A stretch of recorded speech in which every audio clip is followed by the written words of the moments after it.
Well, the first test for the drivers had nothing to do with driving quickly. It was, of course, the scrutineering that was held in Athens on the Saturday morning before the rally started on Sunday. Now, the changes since the last rally in Argentina was that we have lost one round of the rally. That was the Indonesian Rally, so the World Championship is now down to 13 rounds. Yes, it's very tight at the moment. There's no difference, just a couple of points with each drivers, and everything is still possible. And now they cancel Indonesia, it's one less. It's only 6 rallies more, and this rally, this Acropolis, always been interesting and difficult, hard condition, difficult for the cars. Everything can happen here, but it's been fast rally with this today's car, because these cars today, they are so reliable and strong, and tires, everything, we can really go flat out over all the holes and all the places. It's going to be a big fight. A different paint job on the side of the Toyota Corolla for Carlos Sainz at every rally this year. He won the Monte Carlo rally, and since then he has had 3 second places to back up his 2nd position in the championship. Everything can happen. Any driver can win, and I think it's going to be again very, very tight until the end. Always tough, always easy to have a problem with the car, but this is one of the hardest and toughest rallies in the world.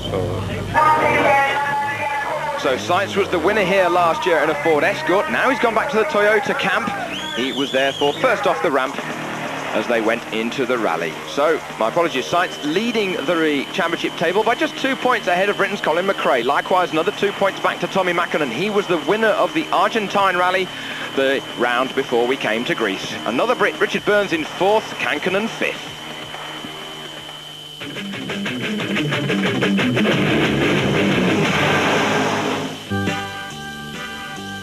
So the first day held 7 stages for the cruise. Starting from Athens into stage 1 and then service after stages 2 and 3. They eventually then went up to Delphi after having completed 82 miles of competitive stages. The overall distance that will be covered today is just over 300 miles, including the road section, of course. So Tommy Mäkinen and Risto Mäkinen, the 2-time reigning world champion in his Mitsubishi Lancer. Remember, it's an Evo 5. This is its 3rd competitive outing. He was on the Catalonia Rally when he had a good result. Mäkinen came home in the Catalonia Rally in 3rd position, and then he, of course, retired out of Corsica, but he won Argentina. However, Timo and Risto, they had a terrible start to the event. 4 kilometers into the first stage.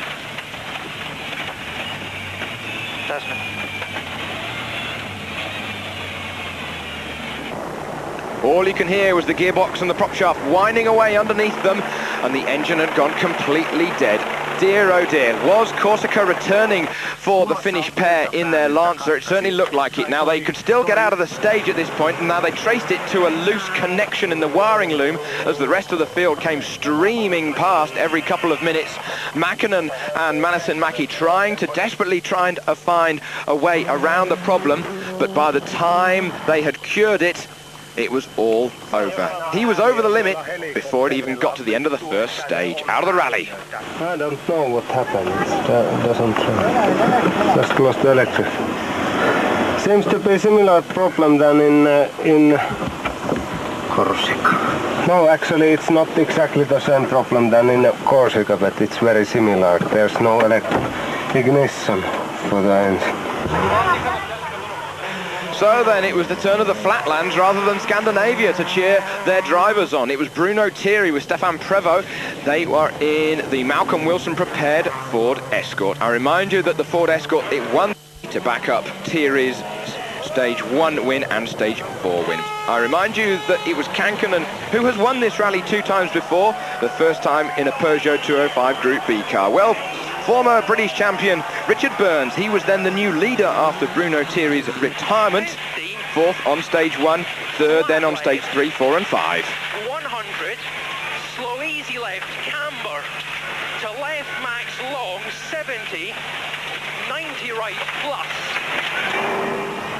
Richard Burns with Robert Reed sitting alongside him, absolutely foot to the boards. He was leading the rally. Meanwhile, the winner of stage 5 on leg 1 was another Briton, but of course he was a Scot, Colin Mcrae in his 555 Subaru.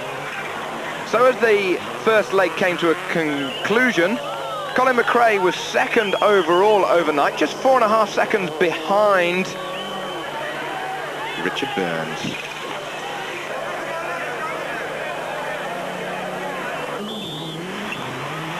Toyota Corolla of Frenchman Didier Auriol. He's another one to have won this rally back in 1992 when he was in a Delta Integrale. Auriol, he won stage 6, but he was just second on stage 7, so he comes back at 3rd place overall, just 14.7 behind the leader after leg 1.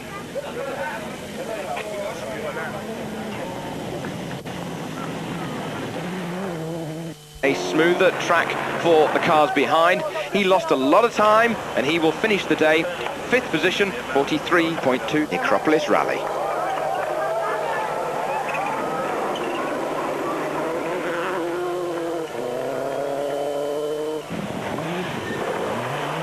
The 1992 winner, Frenchman Didier Auriol, is now second overall, just behind Colin Mcrae after finishing 4th and 2nd in the first 2 stages of leg 2.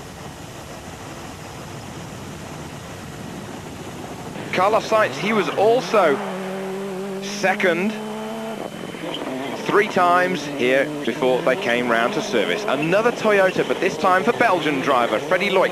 Another Toyota Corolla. He actually won stage 9, beating Auriol and Sainz's Toyota. So it was a Toyota clean sweep. They were really getting in tune with these stages, and of course they were all going to do them again tomorrow.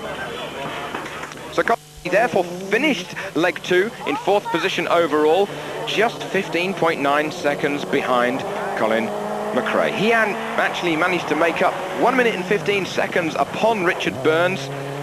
Remember Sainz, he won his first ever World Championship win here back in 1990. And likewise, he gave the Subaru Impreza its first big World Rally Championship win here on the Acropolis Rally.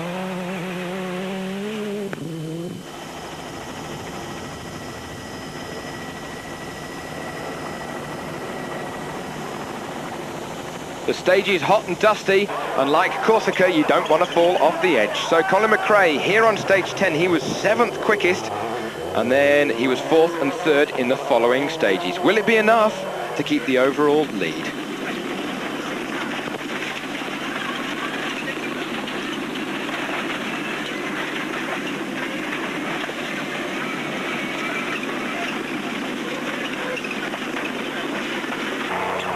Well, the answer to your question is no, it's not going to be enough for Colin Mcrae, because it was Didier Auriol who upped the ante, and he managed to then take the overall lead at the end of special stage 11 with just 1 more stage to go on leg 2. By the time he gets back to Delphi, Didier Auriol, has a 4.8 second advantage on Mcrae, and Auriol, in the same breath, he doesn't mind going first on the road for leg 3 because they're going to be competing over exactly the same stages than they have done today.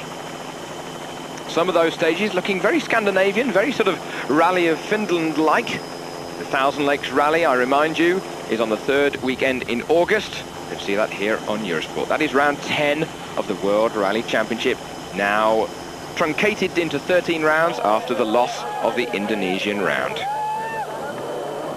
Juha Kankkunen, with Juha Repo calling the notes in English. 100. Fast left and medium right tightens and turn very long bad left. Kankkunen 3rd overall, 13.3 seconds behind Didier Auriol's Toyota as they finish leg 2.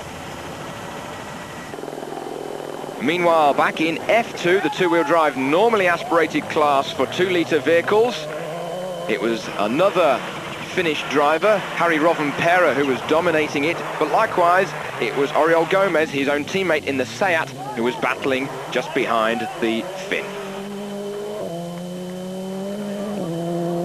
We are for the breakfast as he went into leg 3, hanging it out as always. And on the first stage, he was 20 seconds faster through the stage than he did the day before, when of course they came through here on leg 2. He then compounded that speed by winning the next stage, which was stage 14, 22.5 kilometers of it. So therefore, by the time he came to the first service of the day, he had converted a 4.8 second lead into a 20.9 second lead in front of Colin Mcrae with only 3 stages to go. It was a day of driving, absolutely foot to the boards, and Oriol had his hands on the wheel well and truly and was in command of the whole World Rally Championship ship as they entered those last 3 stages. Colin Mcrae, he was then losing 16 seconds during the 51 kilometers of those first 2 stages today, leg 3, but he was preserving the tyres.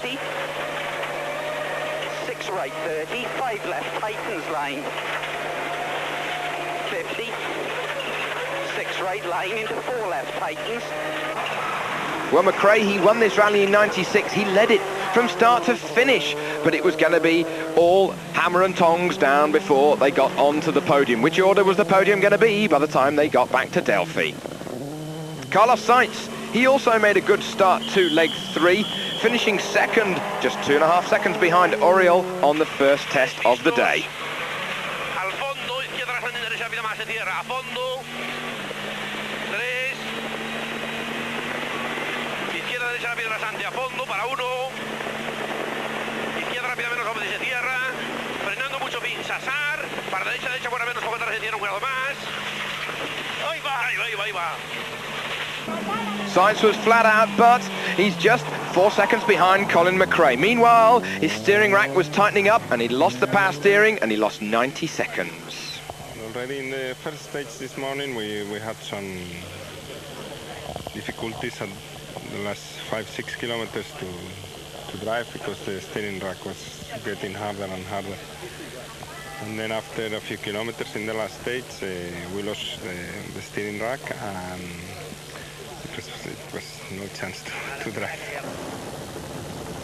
So after the first stage of leg 3, the Finn, Juha Kankkunen, was still in 4th position, but he was only 6 seconds behind the Subaru of Mcrae.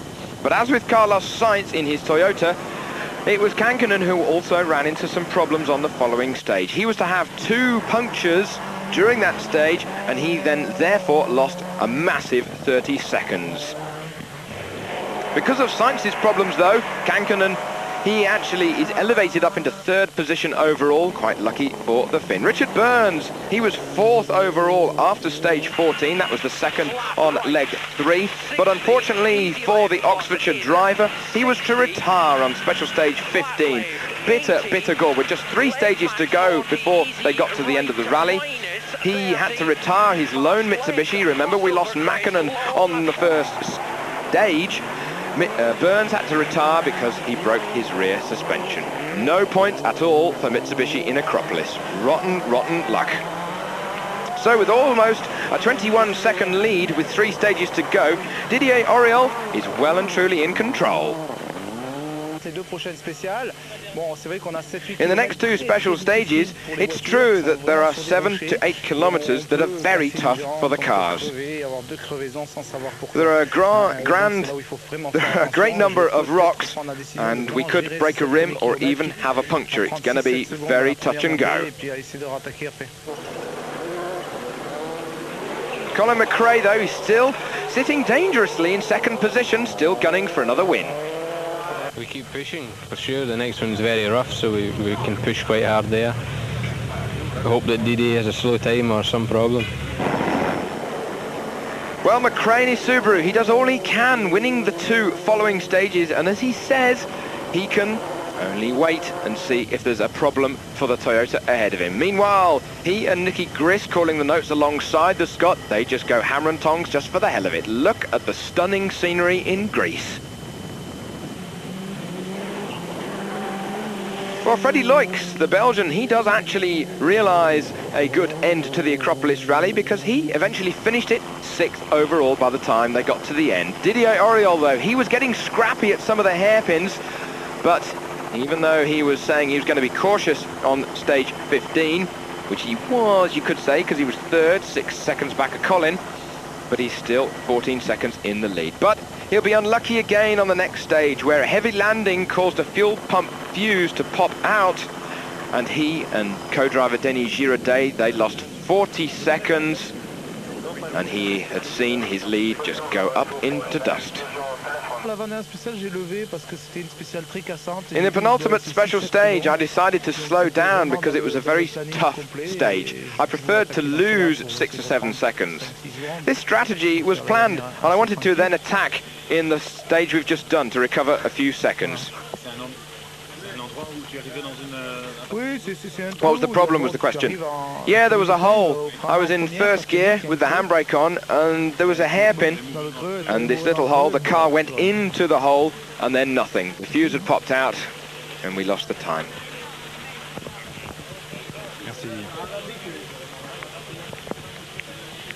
Well, pictures tell 1,000 words. Meanwhile, fourth position by the time they got back to Delphi was taken by the Spaniard Carlos Sainz. Despite his problems earlier in the day, he came back in fourth position for some championship points for Toyota. It has been a pity for Toyota. I think Toyota had a good chance today to have first and second. It's a good result, but unfortunately Didier was very unlucky. I was also very unlucky. I lost 1 minute and a half, and at the end, you know, we couldn't manage to get a good result for the team. Juha Kankkunen came back in third position, backing up his Monte Carlo third and also his Safari Rally third position. It's all right, but you know, it's still not always you should try to get more points, of course. So Oriol did get second position, but it could have been 10 for the Frenchman.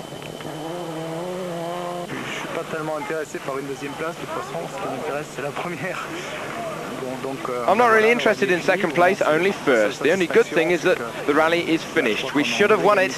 It wasn't even a mechanical problem. It was a fuse that made us lose 40 seconds and, of course, a victory with it. So then it was Colin Mcrae who came back to Delphi to win the Acropolis Rally, his 16th World Rally Championship win, and to compound 1998, his third win this year. Today, for us, we tried very hard, as we always do, 100%. Didier was unfortunate with his problem with the fuel pump or whatever, but we were always there, very consistent behind and just waiting to take the chance for victory. So look at that, Colin Mcrae takes maximum points, 10 of them, back home to Scotland with the win. Oriol second, Kankkunen another podium position, Sainz down to fourth, Loix fifth, and Piero Liatti, he lost time on the penultimate stage with the spin. He lost 10 minutes with the front wheels stuck in the ditch. Look how close the championship table is now with the drivers. Mcrae got a 5-point advantage ahead of Sainz, Mäkinen no score, Kankkunen equal with his fellow Finn, Oriol fifth, and Burns a non-scoring 21 points at the end. Look how close it is for the manufacturers, just 4 points covering the top 3, of course, all of the Japanese. The next rally is the New Zealand Rally on July 25th after a midsummer break for the teams. New Zealand was where Colin Mcrae bagged his first ever World Rally win back in '93, and he then won in '94 and '95. Meanwhile, keep in touch with the World Rally Championship on Eurosport. In the meantime, this is Toby Moody signing off. Well done, Colin Mcrae.